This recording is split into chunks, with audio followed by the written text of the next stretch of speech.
Thank you and welcome to the show this morning. The topic this morning is the significance of the election of 2008.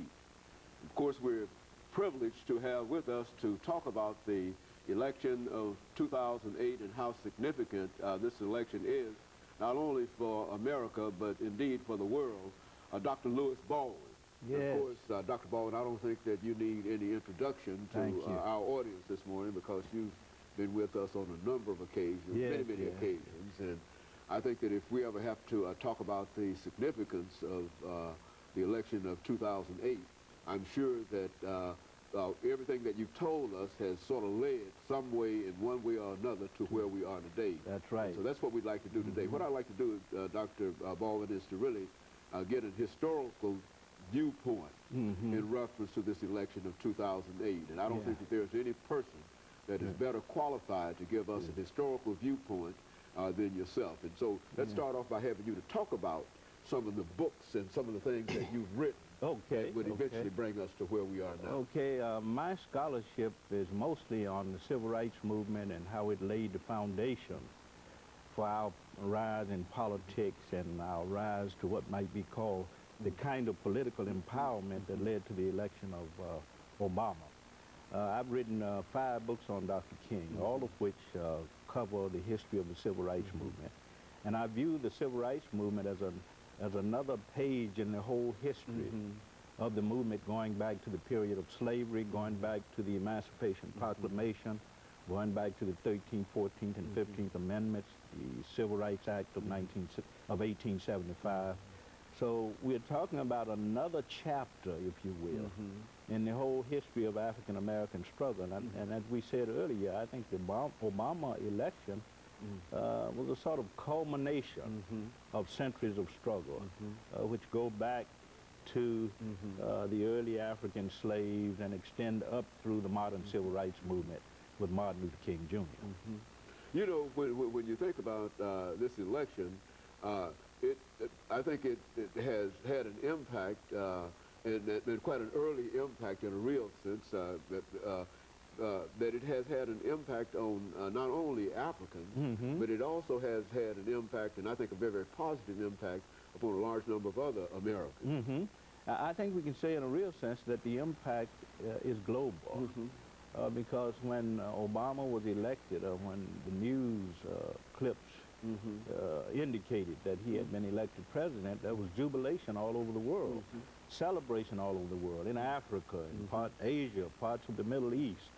The people throughout the United States celebrated the moment because it was a very historic moment, and thank God we were all a part of that history. We can all remember where we were when it was announced that he had been elected president. So certainly it had an impact on the nation, but on the world as well. Well, Dr. Baldwin, when you look at this election and you think about some of the things that indeed we've talked about even on this show, what would you say would be perhaps one of the impacts that it might have dealing with young people? I mean, you've done a lot of things with Dr. King and young people, and et cetera. But sort of think in terms of that, what impact this might have on our young people. I've said since the election that Obama represents hope for the future. A day or two after the election, I was watching the news, and I saw young people being interviewed in elementary, junior high school, and they were asked about their future plans. What do you want to be when you grow up? And many of them said, I'd like to be president. And I thought at that moment that when I was a boy, we didn't think in those terms.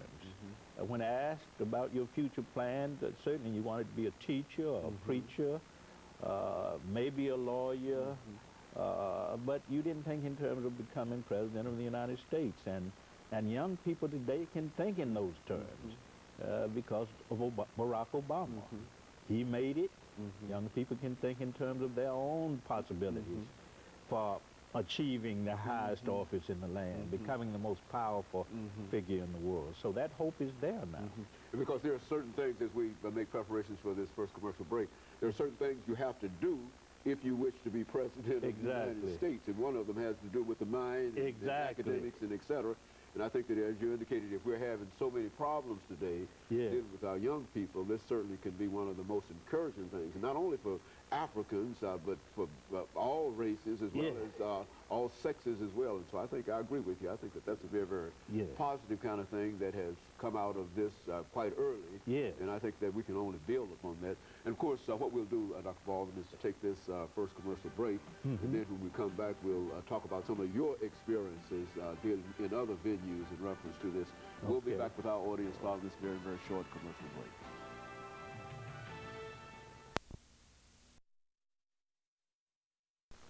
The guest is